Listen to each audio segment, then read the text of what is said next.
itainuka, Kenya itasimama, Kenya itanawiri kwa umoja na uzalendo. Mimi ni Mkenya mzalendo. Je, wewe? Mimi ni Mkenya mzalendo daima. Leo hii tumekuja hapa kama serikali ili kuweza kuhutubia masuala ibuka ambayo yanaambatana na mambo mengi ambayo yametokea tangia wiki zilizopita, ndiposa tuweze kukuelezeni wewe Mkenya mikakati na miradi ya kimaendeleo ambayo tumeiweka kwa uhakiki kuhakikisha kwamba tumeyafikia malengo ambayo tuliweza kuyaazimia wakati tulipochukua hatamu za uongozi. Jambo la kwanza ambalo tungelipenda kusema ni kwamba kuna tetesi potofu ambazo zinasema kwamba kuna mswada wa fedha ambao unawashinikiza Wakenya ndiposa waweze kupata shida kwa sababu ya kodi ambazo pengine wenyewe hawezi kumudu. Na ni vizuri kusema pia kutoka mwanzo kwamba hamna mswada wa fedha ambao umeweza kuchapishwa ama ambao uko katika bunge. Hamna mswada wowote. Kwa hivyo kuna wale ambao walitumia hiyo nafasi mwaka uliopita kuzua rapsha na bugdha na maandamano, na ikawa kwamba nchi ikaonekana kana kwamba haiwezi ikasimama. Serikali inasema kwamba ndivyo kutakuwa na mswada, lakini baada ya makadirio ya bajeti tarehe 30 mwezi huu wa Aprili, mwezi wa 4. Kwa hivyo hamna, na wakati tutapokuwa na wakati ule tutakuwa na njia mwafaka ya kuweza kuelezea Wakenya yale mapendekezo, alafu watoe maoni.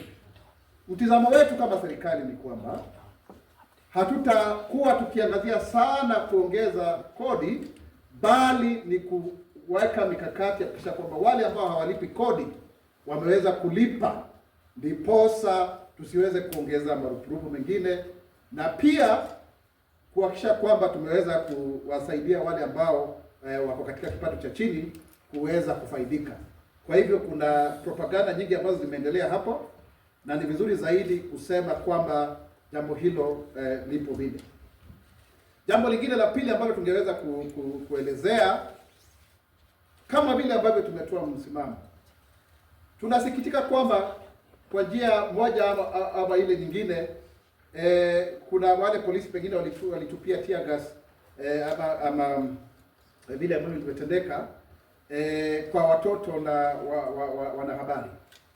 Hilo ni jambo ambalo tunalisikitikia na tunatumai kwamba halitofanyika tena.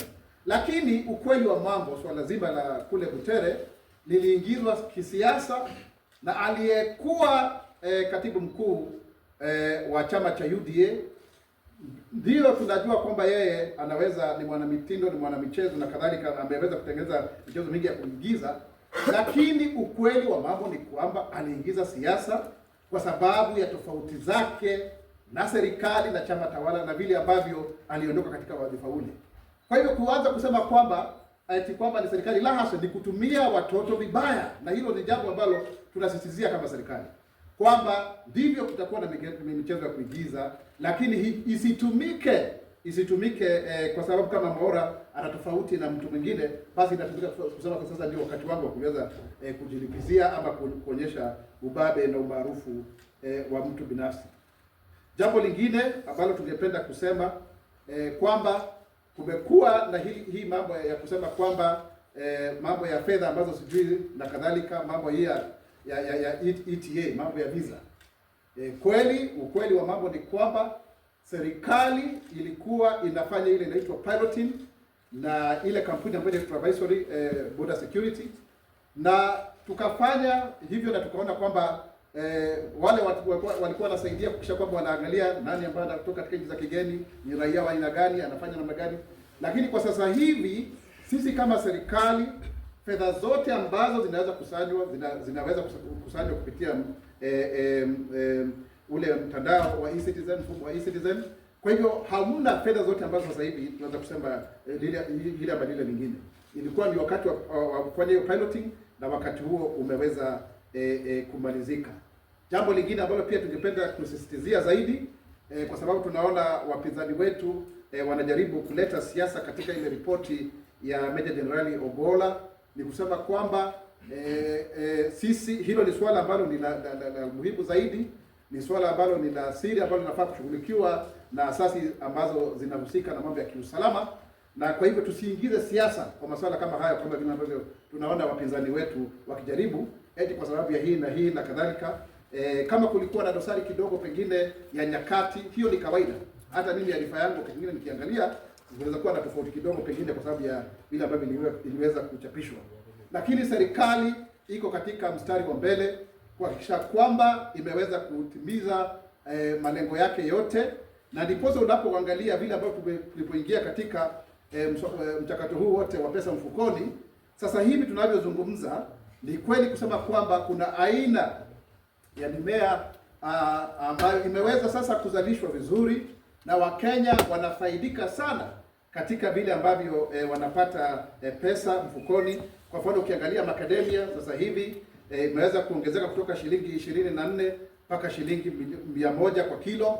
Hilo sio jambo ambalo lilikuwa linafanyika hapo awali. Ukiangalia kama ni kahawa, sasa hivi watu wamepata mpaka zaidi ya shilingi 130 kwa kilo moja. Kwa hivyo watu wanaweza kupata fedha hizi vile ambavyo tulivyosema. Tunajua fika mambo ya maziwa kwamba sasa hivi kilo moja ama lita moja ya maziwa ni shilingi 50. Na pia ukiangalia hata wale wenzetu ambao wanafanya ukulima wa miwa, sukari, utapata kwamba sasa hivi tunaweza kuwalipa shilingi 5,300 kwa tani moja ya miwa kutoka shilingi 4,500. Ikumbuke kwamba hapo awali pia tuliweza kuwapatia bonus ya shilingi milioni 150. Pia watu wa miraa ambao ilikuwa ni kizungumkuti hapo hivi, kuna aina 3 za miraa, na tunaona kwamba ile grade ya kwanza sasa hivi imeweza kuongezeka kutoka shilingi 700 mpaka 1,300, ongezeko la shilingi 600. Ya grade ya pili tumeweza kupata kutoka shilingi 350 mpaka ikawa ni maradufu kwa shilingi 700, na pia ya mwisho ya alil ambayo sasa inaweza kutoka shilingi 500 mpaka shilingi 1,000. Hayo ni mambo mazuri sana, na sasa hivi hatuuzi tu kahawa yetu tu vile ilivyo. Tunaweza kufanya ile tunaita kwa kimombo value addition, na tunapeleka katika nchi za kigeni, jambo ambalo limeweza kusaidia sana. Sisi wenyewe ndio tunaweza kuuza parachichi kwa njia ya hali ya juu zaidi katika Afrika nzima, na pia mambo hata ya ngozi tumeweza kusonga mbele. Zaidi ya hapo, ukiangalia mpango wote wa Taifa Care, Wakenya wenzangu, tunashukuru kusema kwamba sasa hivi ukiangalia ruwaza ya 2030 Vision 2030, watu tunaendelea kushangaa kwa nini watu wanasema kwamba ati mfumo huu haufanyi kazi, na ilhali zaidi ya Wakenya milioni 8.5 wameweza kwenda katika hospitali tofauti kutafuta matibabu, na wameweza kufaidika. Watu zaidi ya 711,172 wameweza kuangalia mambo ya damu, pia wameweza kuangaliwa mambo ya sukari, diabetes ugonjwa wa sukari, watu 314 zaidi, na pia tayari tumeweza kuongeza kama wenyewe ungeweza kupata mambo ya saratani kutoka shilingi 1,400 mpaka 1,550, na ukiingia katika ICU ama HDU sasa hivi tunakulipia pesa nzuri zaidi kutoka shilingi 4,480 mpaka shilingi 28,000. Na hayo ni mambo ambayo tunashukuru kwa sababu Wakenya zaidi ya milioni 19 wameweza kujisajili, na hilo ni ongezeko kubwa sana la asilimia 146 ukiangalia mfumo wote ambao uliokuweko, mfumo wa NHIF, na tunalipa kila mwezi. Tunajaribu kuhakikisha kwamba tunalipa ili tuweze kufanya mambo haya yakuwe salama. Ni kweli kusema kwamba kuna magonjwa ambayo pia yameweza kuonekana, hususan ukiangalia upande wa kaskazini mashariki. Kuna ugonjwa huu ambao unaitwa wakalaza ambao pia umeweza kuadhiri zaidi ya watu 600, na tumeweza kupoteza Wakenya, na tunasikitika tukisema hilo kama serikali, Wakenya 33 tangia mwezi wa Septemba mwaka uliopita. Lakini sasa hivi tunaangalia zaidi kwa sababu tuna zile laboratories ambazo tumeziweka pale katika upande wa Eldas na kule Wajir Magharibi, ili kuhakikisha kwamba tumeweza kuwasaidia Wakenya, na pia tunaweza kuwa na mahali ambapo watu wanaweza kupata damu, ili jambo hili lisiweze kukithiri zaidi. Kwa hivyo watu wa kaskazini mashariki, tungependa kusema kama serikali tunawaangalia zaidi, ili ugonjwa huu watu wa karazaa uweze kuangaliwa zaidi. Tumeweza kutoa ile information ili Wakenya waweze kuelewa ni kile ambacho kinachoendelea. Pia kuna ugonjwa huu wa kipindupindu ambao pia umeweza kuadhiri Wakenya hususan hapa Nairobi, na tunasema kwamba watu 100 tangu tarehe 8 Aprili wameweza kuadhirika, na watu 6 wameweza kufa huku Nairobi, Migori na pia Kisumu. Na tunatoa pia rambirambi zetu kama serikali kwa sababu ya jambo hilo. Tafadhali Wakenya tuweze kujitahadharisha sana na tuweze kuchukua tahadhari ndipo tusipate ugonjwa huu wa kipindupindu. Na tunafanya jitihada zote ambazo zipo kuhakikisha kwamba mambo yote yametendeka. Na niseme tena kwa kauli mbiu, kwa sauti kwamba sisi wenyewe kama serikali hatujakataa uigizaji wa michezo. Kuna watu wenyewe wameandika vitabu ambavyo vinasisimua sana masuala ibuka ya kisiasa.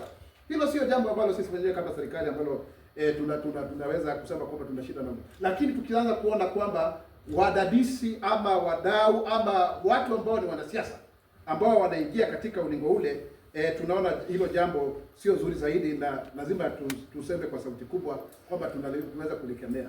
Na pia tungependa kuambia walimu wetu ambao bado wanashikilia zile certificates za kidato cha 4, tafadhali, hiyo ni hatia, na haiwezekani kwamba wewe mwenyewe unachukua ile hatua ukifikiri utapata zile fedha. Hata ukikaa nazo miaka 10 hautofaidika, kwa sababu yule ambaye amepata kukulipa sio yule mtoto, ni mzazi. Mzazi unaweza kusema kwamba mtalipishana kivipi, lakini mtoto yoyote ana haki yake ya kupata cheti chake ili aweze kusonga mbele katika masomo yake. Na pia tutoe pia mwito kwa Wakenya wote waweze kushirika katika ile public participation ambayo tunafanya sasa hivi ya ule mfumo mpya wa NFM, new funding model, wa kuweza kufadhili ama kuweza kulipia karo wa wanafunzi wetu katika vyuo vikuu, ili kulingana na mujibu wa amri ya kotini, ili tuweze kuhakikisha kwamba tunasikizana, sio eti kila wakati tunakwenda kule kotini. Na pia pale tuseme kwamba tuna mswada mpya unaitwa Public Participation Bill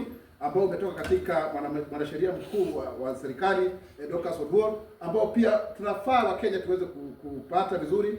Unaweza ukishatolewa na baraza la mawaziri, tumeweza kulizungumzia wiki iliyopita, ili tuweze kuhakikisha kwamba sio kila wakati tunakimbia kule kotini, tuweze kuelewana vizuri. Kwa hivyo kuna huo mswada wa public participation ambao tungependa kwamba Wakenya waweze kufanya vizuri.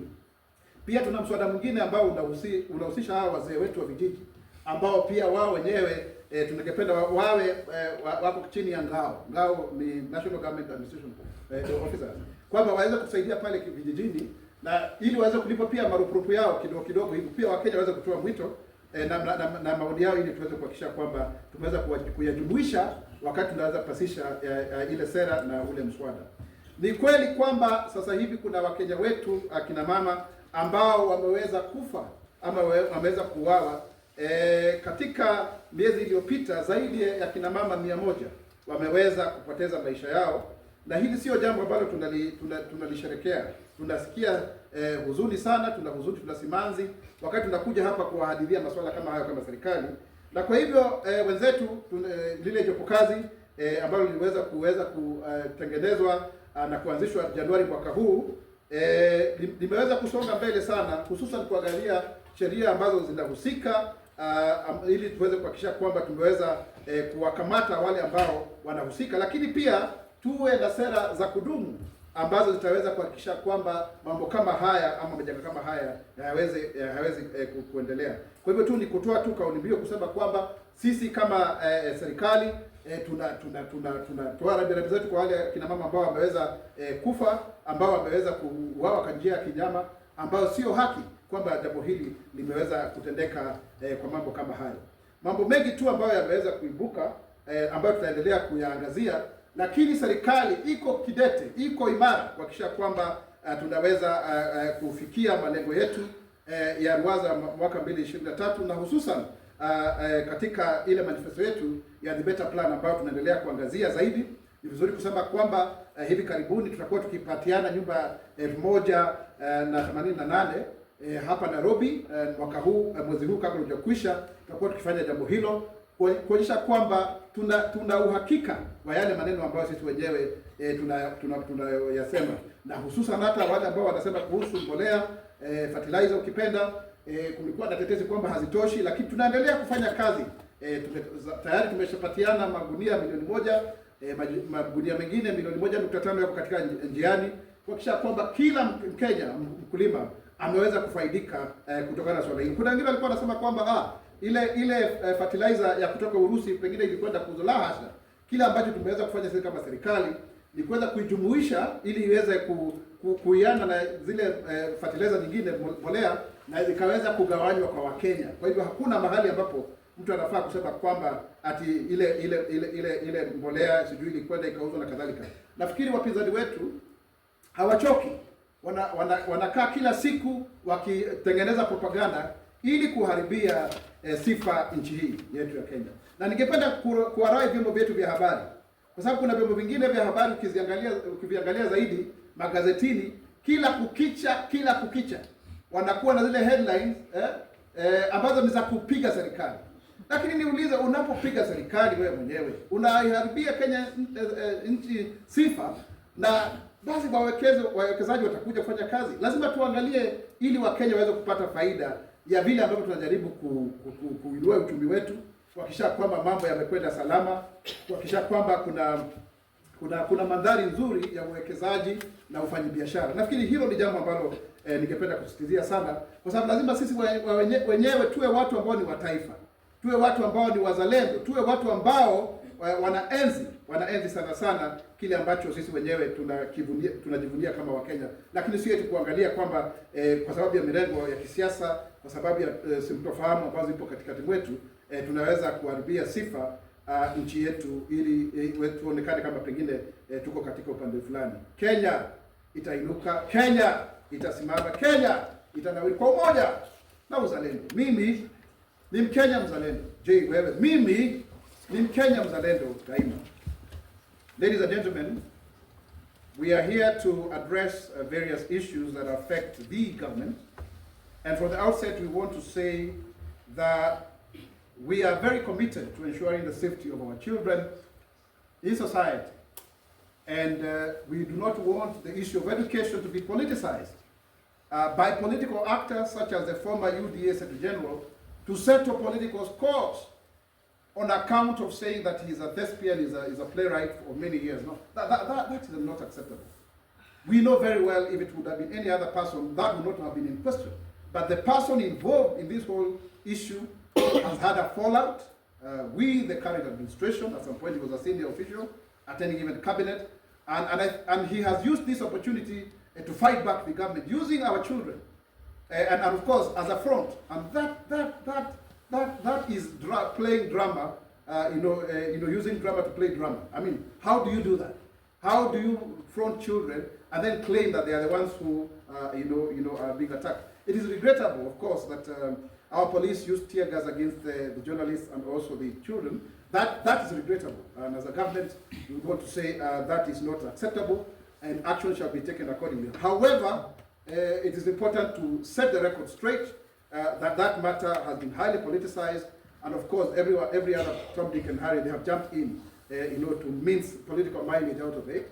It's unfortunate, and we will not tolerate, as a government, going forward, such behavior. The rules must be followed.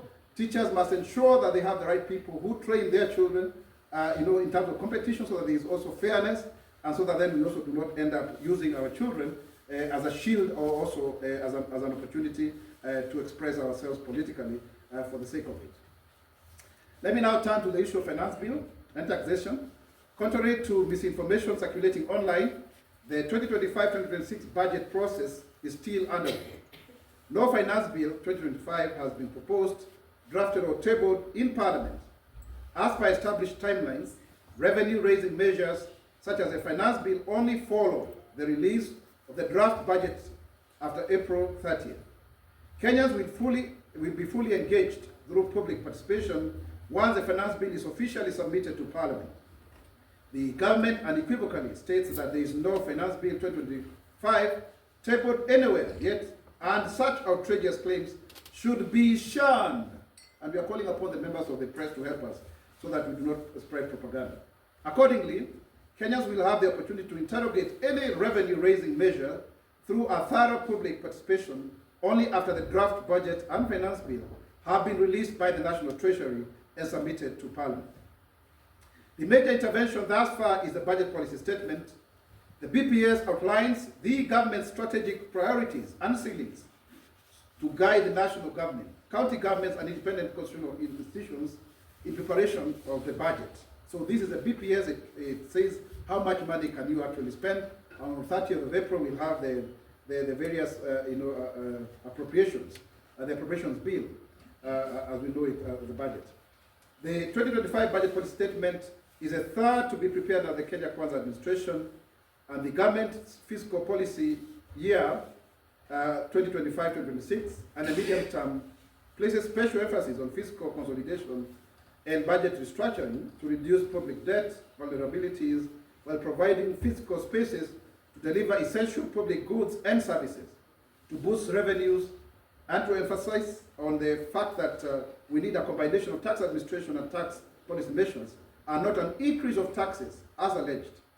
The government will also focus on strengthening accountability, transparency, and efficiency in public spending.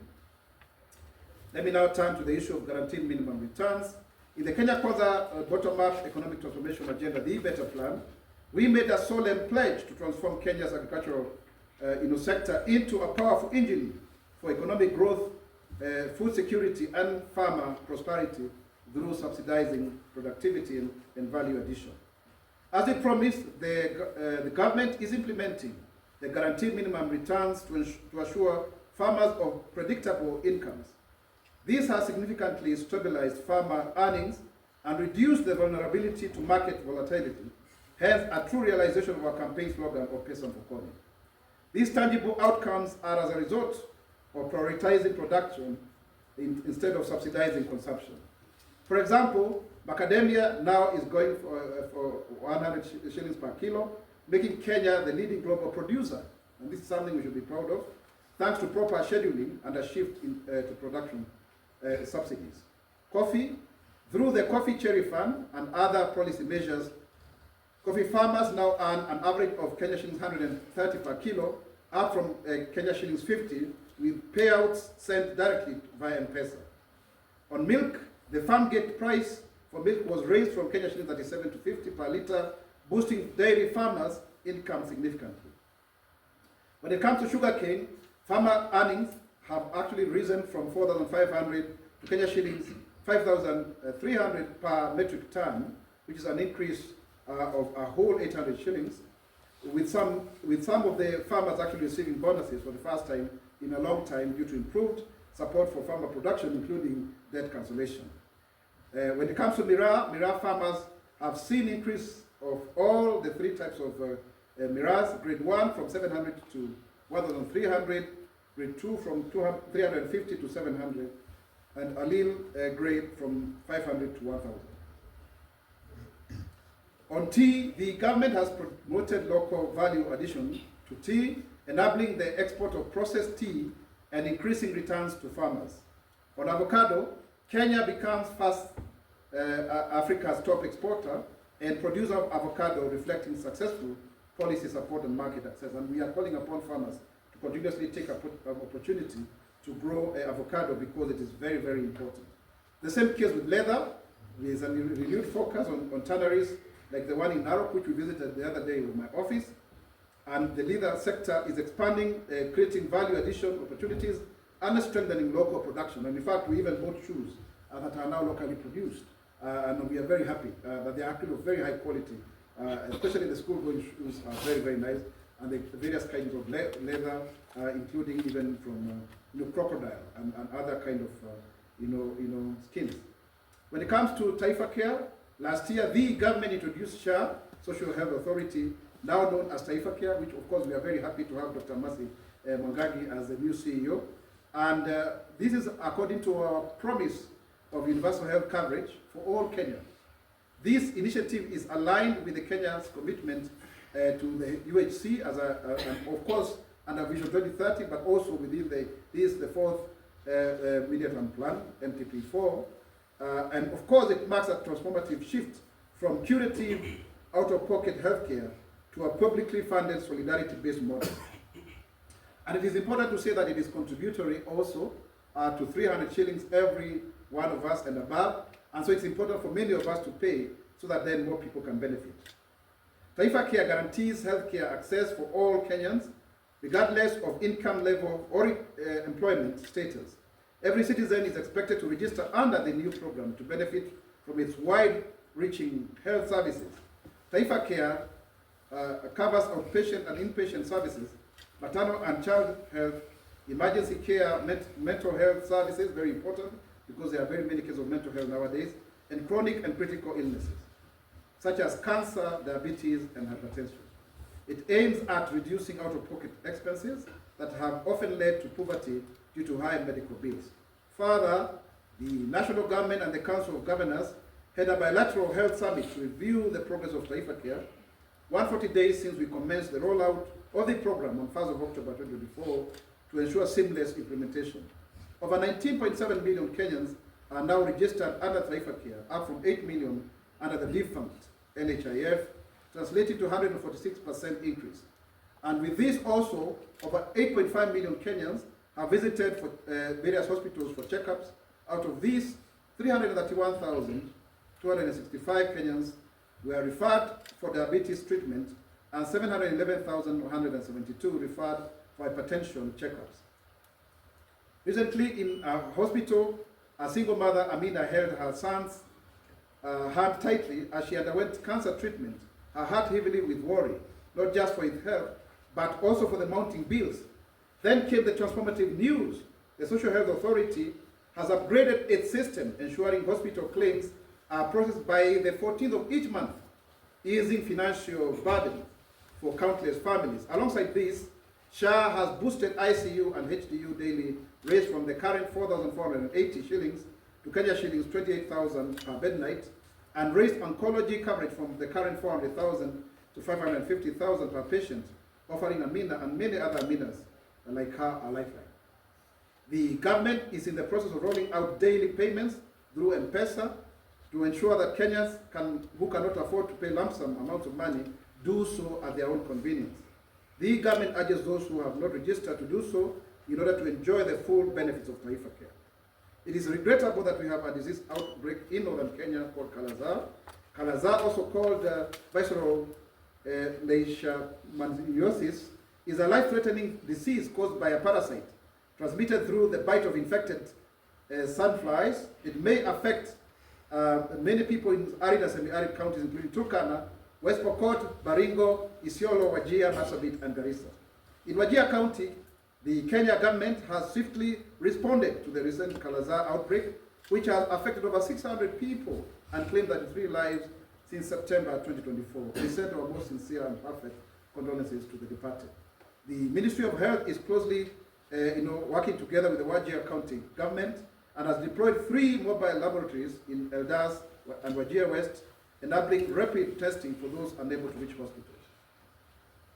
A satellite blood bank equipped with a new blood analysis machine has been established to support critical care, significantly improving patient outcomes.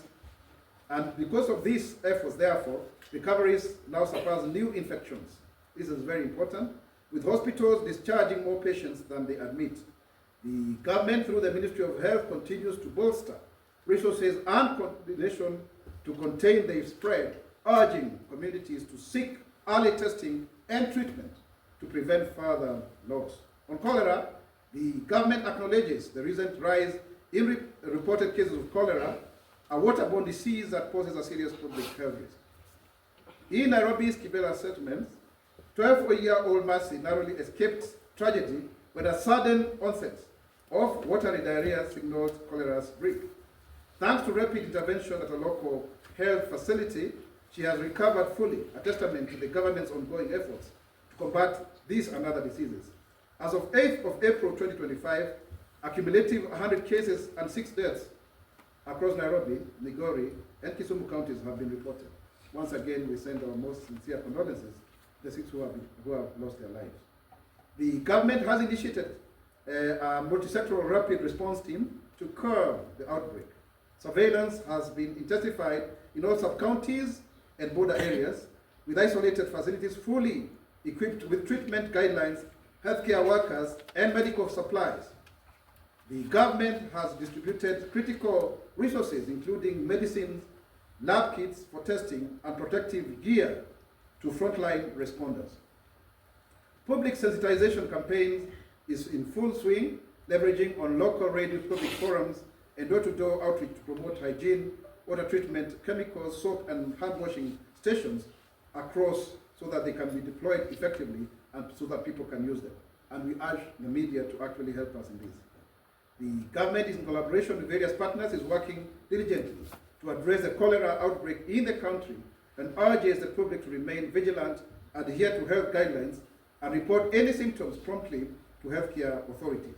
The government remains committed to updating the public with any new information and developments further to mitigate this outbreak. Let me now turn to the issue of education.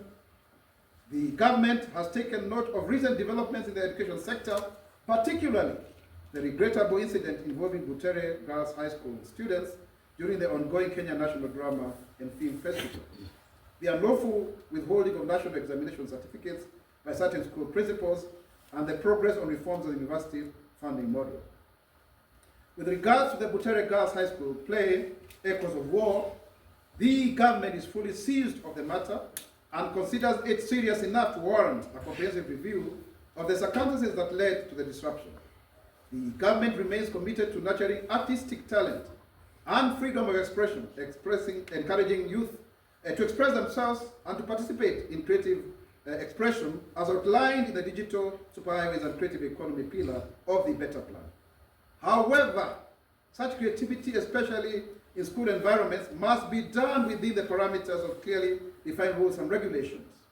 The rules governing the Kenya National Drama and Film Festival unambiguously state that all performances must adhere to adjudicated scripts, and all training of students must be conducted strictly by registered teachers or accredited instructors affiliated to recognized education institutions, not like those ones who pontificated themselves on national television as if to gain political mileage. The introduction of unapproved individuals, including those outside the teaching profession, into school-based co-curricular activities constitutes a violation of both ministerial regulations and the TSC Code of Conduct. The conduct witnessed in the run-up to the planned performance was not only irregular, but posed a serious threat to the integrity of school-based co-curricular activities. The Ministry of Education has not taken any disciplinary action against the school's management, as the matter is still under active investigation, and appropriate action will follow based on the findings upon conclusion of internal disciplinary hearings. The government remains clear that Kenyan schools are not arenas for political experimentation, nor shall our children be used as pawns in political ideological contests. Schools are safe spaces for learning, creativity, and character development, not platforms for provocation. Moving forward, the Ministry of Education shall ensure full compliance with festival rules and shall conduct a thorough review of the regulations to forestall any repeat of such unfortunate occurrences. It doesn't matter what has happened in the past. Things must change going forward. On national examination certificates, the government is aware that despite repeated directives, some school heads continue to unlawfully withhold certificates for students over fees-related issues. This is not only illegal, but it is unacceptable. A national examination certificate is a property of the learner. Denying any student access to their academic credentials undermines the very foundation of our education system and compromises the right of the child. Because even if you hold on to it, how will it benefit you as a teacher? The government will thus not tolerate this continued defiance of its directive and impunity, and stern action will be taken against schools who continue to defy these instructions. So that is for all the teachers. All county directors of education are now directed to comply and to submit a list of all the people, the staff and the head teachers who are not adhering to this directive, and a report will be submitted to the Ministry of Education within 14 days to ensure that we have a proper status of uncollected certificates. And Kenya should also be able to volunteer this information. Any principal found culpable will face disciplinary and legal consequences. The government has instructed all the officials of the ministry to take immediate and firm action against any individual who continues to defy this directive. Further, on the subject of higher education financing, popularly known as NFM, the government affirms its commitment to reforming the university funding model in line with recent court rulings. Public participation is already being conducted across the country to ensure the revised model reflects these needs and aspirations of Kenyan families. A comprehensive report prepared over the last several months is already complete and will guide the next phase of engagement and implementation in order to deliver a university funding model that is transparent, fair, and sustainable. On femicide, we regret to announce that we have lost over 100 women in the last couple of months.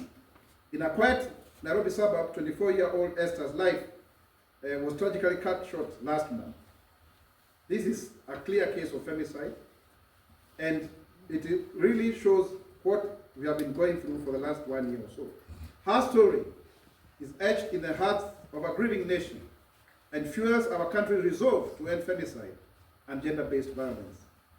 The government unequivocally condemns these heinous acts and extends its deepest condolences to the families and loved ones of the departed, standing in solidarity during the times of immediate loss. Those found culpable will face the full force of the law.